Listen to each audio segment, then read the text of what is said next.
Welcome back to Blue Jacket Slapshots. Now, from Nationwide Arena, once again, here's your host, Brian Giesenslaw. Welcome back inside Nationwide Arena. It's our Jackets Insider segment. We dig a little deeper behind the Jackets, and this week it's Rick Geffin from FoxSportsOhio.com. And Rick, the Jackets talk so much about identity. How has that identity been tougher to find given the injuries the team has had? With players going in and out of the lineup, it's tough to get the chemistry going and to get to that identity of Blue Jackets hockey. That's really what they were known for last year. The injuries didn't hit all at once. This year it's been a totally different story, and that's the hump they have to get over.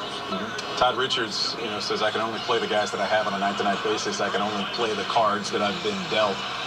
What has it been like, and what's been some of the most difficult things he and the coaching staff have had to handle, knowing that they have some younger guys, they have some inexperienced guys, and then they have to bring that entire group together?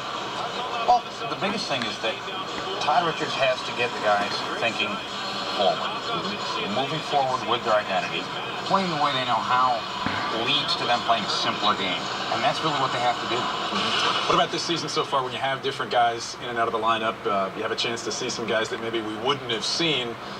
But at the same time, when you look for surprises, I think you've pointed out before, you kind of go back to someone that has been around and been on this team and is just maybe in a different role or playing a different game right now. And you mentioned Nick Foligno.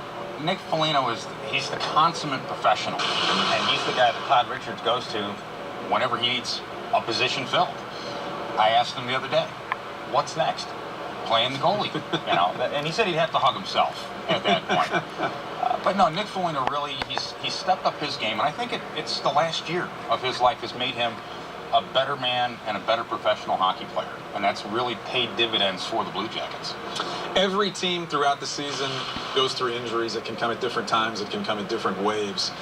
But if we look big picture and kind of look down the road a little bit, the Jackets aren't going to be this hurt all season long. What can they gain from this time and this stretch of games that they've played when they have been hurt? At this point, it's keeping their heads above water.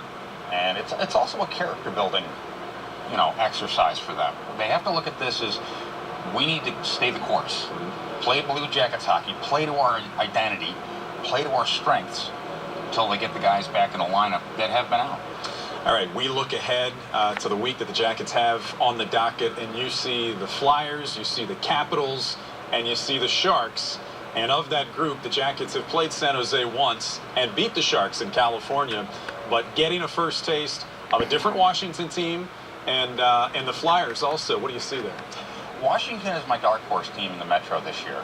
The Metropolitan Division it has its ups and downs, but with Barry Trotz in there, the big question is, does Alex Ovechkin and the rest of the offensive-minded players, did they buy into his defensive-minded team, the way he coaches?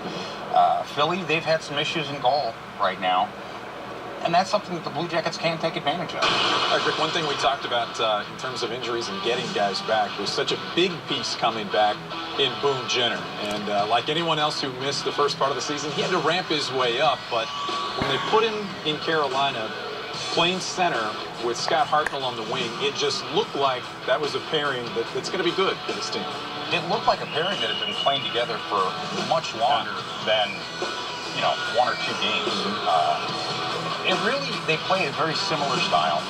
They're very hard-nosed with the puck. They go to the net, dirty areas up in front of the crease.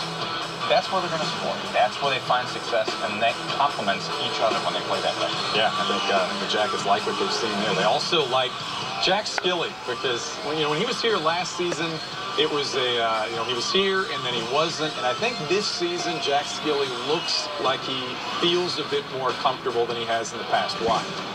The biggest thing for Jack, he didn't want to leave this past summer.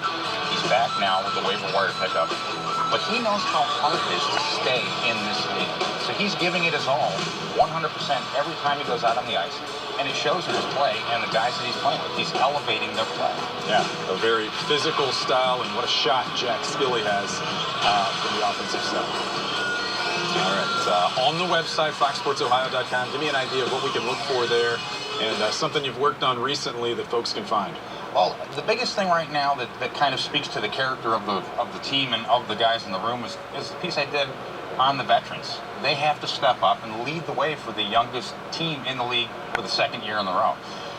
Coming up later this month, you're going to see more of that as the team gets healthier and more guys come back into the lineup and they start to do better. All right, we'll see. That's on the website, foxsportsohio.com. Rick Geffen, thanks a lot.